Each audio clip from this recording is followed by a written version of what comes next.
أيها الذين آمنوا ادخلوا في السلم كافة ولا تتبعوا خطوات الشيطان إنه لكم عدو مبين. وقال رسول الله صلى الله عليه وسلم من تشبه بقوم فهو منهم أو كما قال النبي عليه الصلاة والسلام. صدق الله مولانا العظيم وصدق رسوله النبي الكريم ونحن على ذلك لمن الشاهدين والشاكرين والذاكرين والحمد لله رب العالمين.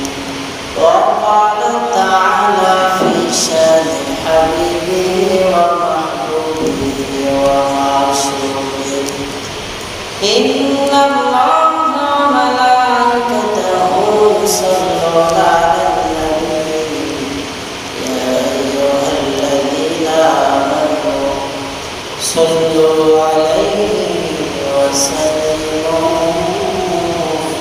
تسليما. اللهم صل على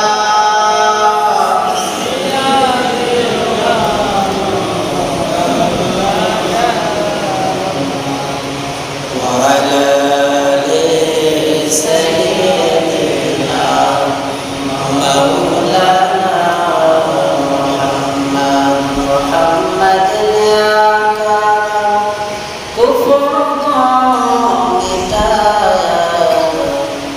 كفر को मिटाकर सदाकत को बताया अलगल कमाली कशफत जामी जमाली हसनत जमिया खिसाली सल्लु अलैहि व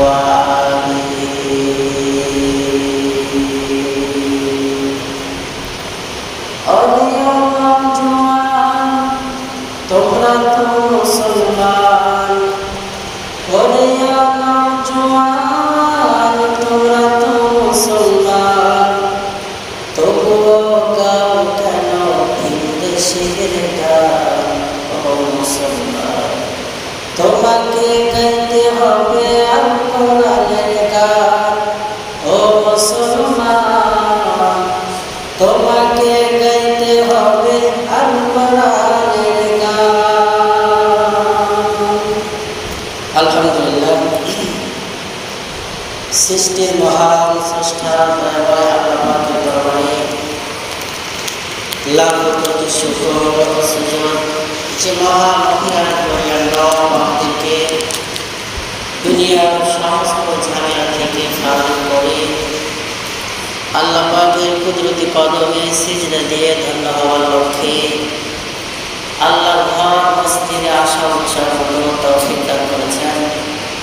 এজন্য সকলেই আত্মশুকর আদায়ার্থে মুসলমান হিসেবে ইমানের আওয়াজ উঁচু করে আওয়াজ কণ্ঠে কালেমাতুর শুকর আদায় করে সকলে দোয়া করে বলি আলহামদুলিল্লাহ।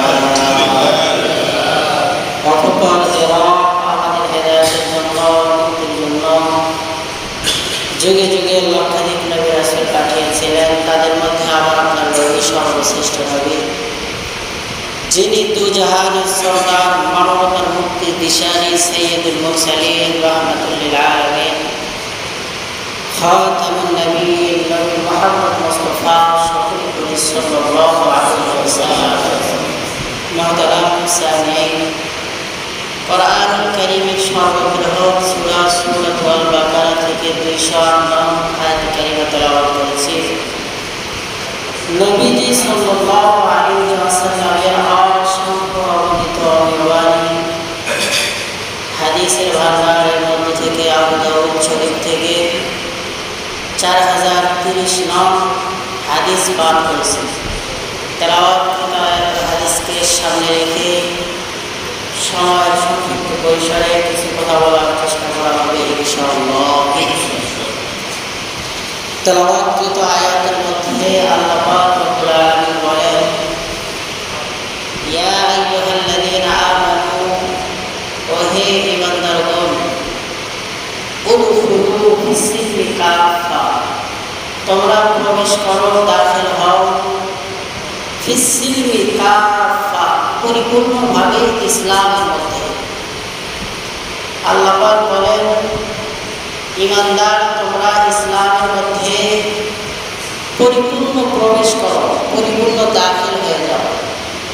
আর এই কথা জেনে রেখো, ওয়ালা তাত্তাবিউ খুতুওয়াতিশ শাইতান, শয়তানের ইত্তেবা অনুসরণ করিও না, কারণ ইন্নাহু লাকুম আদুউন মুবিন, শয়তান মানুষের প্রকাশ্য দুশমন। দুনিয়াতে আমরা যারা চলাফেরা করি, যারা প্রকাশ্যে আমার আপনার সাথে দুশ্মনী করে, তাদের থেকে আমরা একটু এড়িয়ে চলার চেষ্টা করি। আবার গোপনে কেউ যদি দুশ্মনী করে, তাহলে কবিরাজের কাছে গিয়ে কুফরি কালাম, তাবিজ এগুলো ছুটানোর জন্য ব্যবস্থা গ্রহণ করি। কিন্তু আল্লাহ পাক রব্বুল আলামিন বললেন, সবচাইতে মানুষের জন্য, একজন মুসলমানের জন্য খতরনাক দুশমন, সেই দুশমনের নাম হলো শয়তান। ইন্নাহু লাকুম আদুউন মুবিন, মানুষের সবচাইতে বড় দুশমন, বড় শত্রুর নাম হলো শয়তান। এই শয়তানের কাজ মানুষকে নেক থেকে ফিরিয়ে ফিরিয়ে গুনাহের দিকে নিয়ে যাওয়া। আর যদি গুনাহের দিকে নিয়ে যেতে পারে, তাহলে শয়তান সাকসেস, শয়তান জাহান্নামে যাবে।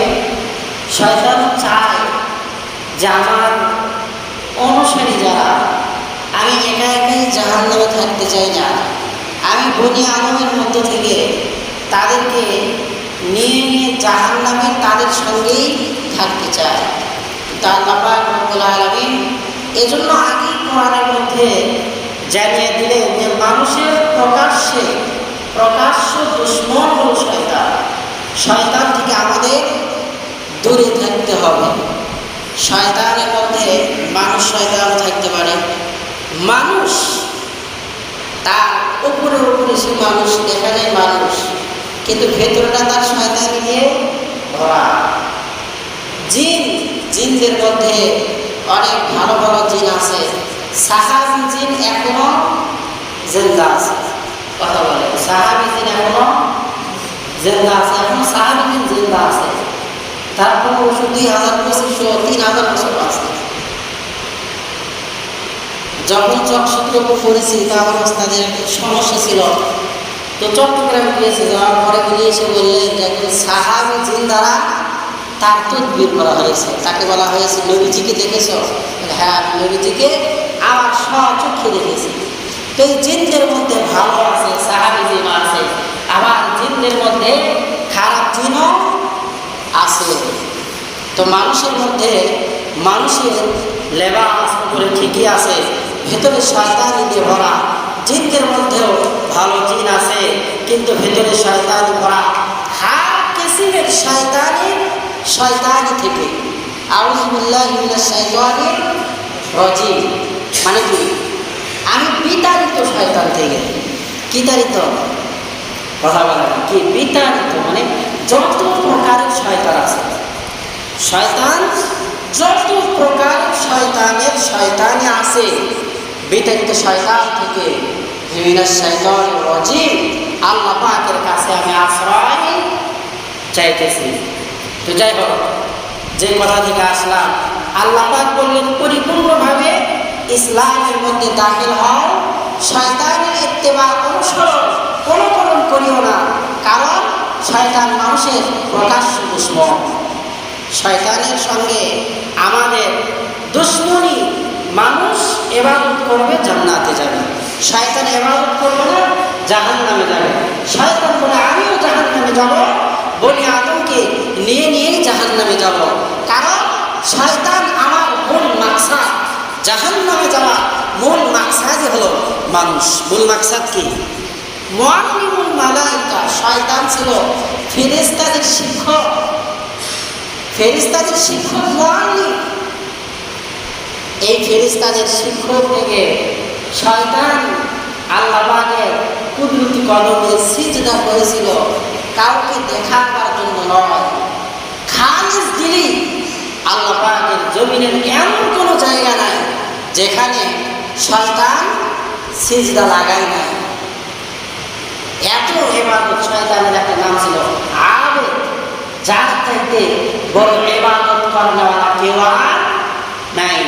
কিন্তু জায়গা মতো একটা বেয়াদবি করার কারণে, জায়গা মতো একটা ভুল করার কারণে আল্লাহ পাক রব্বুল আলামিন তারপরে এমন লানত দিলেন, জিন্দেগির সব শেষ। এবার শয়তানের লিডার, ফেরেশতাদের লিডার থেকে, ফেরেশতাদের শিক্ষক থেকে শয়তানের লিডার। তার পিছনে একটাই কারণ, আল্লাহ বলেছিলেন যে বনি আদম, আদম নবীকে সিজদা করো। শয়তান বললেন না, আমি আগুনের তৈরি আর আদম মাটির তৈরি। আগুনের তো অভ্যাস উপরের দিকে ওঠে, আর মাটির অভ্যাস মাটিকে পানি দিলে মাটি গলে কাদা হয়ে যায়। কে আগুন উপরের দিকে ওঠে না, সাইড সাইডে যায়। গ্যাস ম্যাচ ধরেন কোন দিকে যায়? উপরের দিকে যায়। এই যে একটা তাকাব্বুরি, এই যে একটা অহংকারী, শয়তান হওয়ার পেছনে একটাই কারণ, বনি আদমকে সিজদা না করা। আল্লাহ পাক জানিয়ে দিলেন যে বনি আদম ইবাদত করে করে আমি রবকে খুশি করো, তোমার জন্য জান্নাতের নাজ নিয়ামত অপেক্ষমান। আর যদি ইবাদত না করো তাহলে শয়তানের সঙ্গে, মারদুদ শয়তানের সঙ্গে বহুবিধ আযাব ও গজবের জায়গা, শয়তানের সঙ্গে জাহান্নামে থাকতে হবে। আল্লাহ পাক বললেন উদখুলু ফিস সিলমি কাফা, পরিপূর্ণভাবে ইসলামের মধ্যে দাখিল হয়ে যাও। ইসলামের মধ্যে আল্লাহ পাক রব্বুল আলামিন সব কিছুই রেখেছেন। আরবি 12 মাসের মধ্যে সেখানেও ইসলাম, রাত দিন মিলে 24 ঘন্টা, সেখানেও ইসলাম। মানুষের জীবনের প্রত্যেকটা পদক্ষেপে ইসলাম, প্রত্যেকটা পদক্ষেপে কোরআনকে অনুকরণ করে চলতে পারলেই সে জান্নাতি হয়ে যাবে। কোরআন এমন একটা গাইড বুক, যে গাইড বুকের মধ্যে আল্লাহ পাক রব্বুল আলামিন সব দিয়ে দিয়েছেন, সব দিয়ে দিয়েছেন। মানুষের দৈনন্দিন জীবনে চালানোর জন্য কি কি প্রয়োজন, রাষ্ট্র চালানোর জন্য কি কি প্রয়োজন, পরিবার চালানোর জন্য কি কি প্রয়োজন, সমাজ চালানোর জন্য কি কি প্রয়োজন, সব কোরআনের মধ্যে আছে। আজকে আমরা সমাজ চালাতে ব্যর্থ কেন? 100 ভাগ সমাজ চালাতে ব্যর্থ কেন? আমরা কোরআনকে রিসার্চ করতে জানি না, কোরআন অনুযায়ী জীবনযাপন করতে জানি না। কথা বলেন ঠিক কিনা? কোরআন অনুযায়ী জীবনযাপন করলে 100 ঘরের মধ্যে দ্বন্দ্ব থাকতে পারে? এ কথা বলেন, থাকতে পারে? থাকতে পারে না। কোরআনকে ফলো করে সমাজ পরিচালনা করতে হবে, কোরআনকে ফলো করে পরিবার পরিচালনা করতে হবে, কোরআনকে ফলো করে রাষ্ট্র পরিচালনা করতে হবে। তাহলে সেই রাষ্ট্রের মধ্যে শান্তির সয়লাভ ঘটে যাবে। আল্লাহ পাক রব্বুল আলামিন কোরআনকে ফলো করতে বললেন। কোরআনের মধ্যে আল্লাহ পাক রব্বুল আলামিন শাহরুন শব্দ রেখেছেন 12 জায়গায়। কয় জায়গায়? কথা বলেন, কয় জায়গায়? 12 জায়গায় আল্লাহ পাক রব্বুল আলামিন শাহরুন শব্দ, মানে মাস। শাহরুন অর্থ কি? মাস। জানুয়ারি একটা মাস, এই যে আমাদের সামনে গেল, যাইতেছে চৈত্র মাস, সামনে আসবে বৈশাখ মাস, এরপরে ইংরেজিতে 12 মাস, জানুয়ারি থেকে ডিসেম্বর, এরপরে আরবিতে মহররম থেকে 12 মাস, এরপরে বাংলাতে বৈশাখ থেকে 12 মাস, শেষ মাসের নাম চৈত্র মাস। তো শেষ মাস আমাদের থেকে বিদায় নিয়ে চলে যাবে। সোমবারের দিন হয়তো আমাদের পহেলা বৈশাখ নববর্ষ। পহেলা কি? কথা বলেন, নববর্ষের প্রথম দিন। তো একজন মুসলমান হিসাবে আমাদের বাঙালি হিসেবে আমরা বৈশাখে সম্মান শ্রদ্ধা জানাই, এই বলে এই নয় যে আমাদের ইসলামের নববর্ষকে কুরবানি দিই। কথা বলেন ঠিক কিনা? ইসলাম নববর্ষ, ইসলামের 12 মাসের মধ্যে, আরবি 12 মাসের মধ্যে প্রথম মাসের নাম কি বলেন? প্রথম মাসের নাম এর আগে অনেকবার বলেছি, মহররম। প্রথম মাসের নাম কি? মহররম। আর ইংরেজি প্রথম মাসের নাম, আর বাংলার প্রথম মাসের নাম বৈশাখ। আল্লাহ পাক রব্বুল আলামিন আরবি 12 মাসকে এমনভাবে সেট করলেন, প্রথম মাসের নাম দেন মহররম, আই মুআজ্জম, অতি সম্মানিত একটি মাস। এরপরে ইংরেজিতে প্রথমে জানুয়ারি মাসকে রাখা হলো এই অনুকরণার্থে।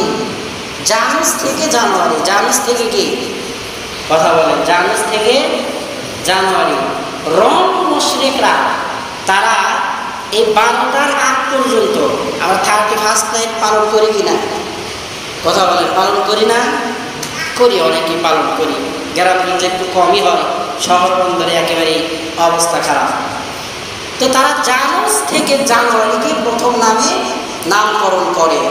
তারা 12টার আগ পর্যন্ত জানুস নামে একটা মূর্তি আছে, এই মূর্তির সম্মুখ পানে 2টা মুখ, এদিকেও একটা মুখ, ওইদিকেও একটা মুখ।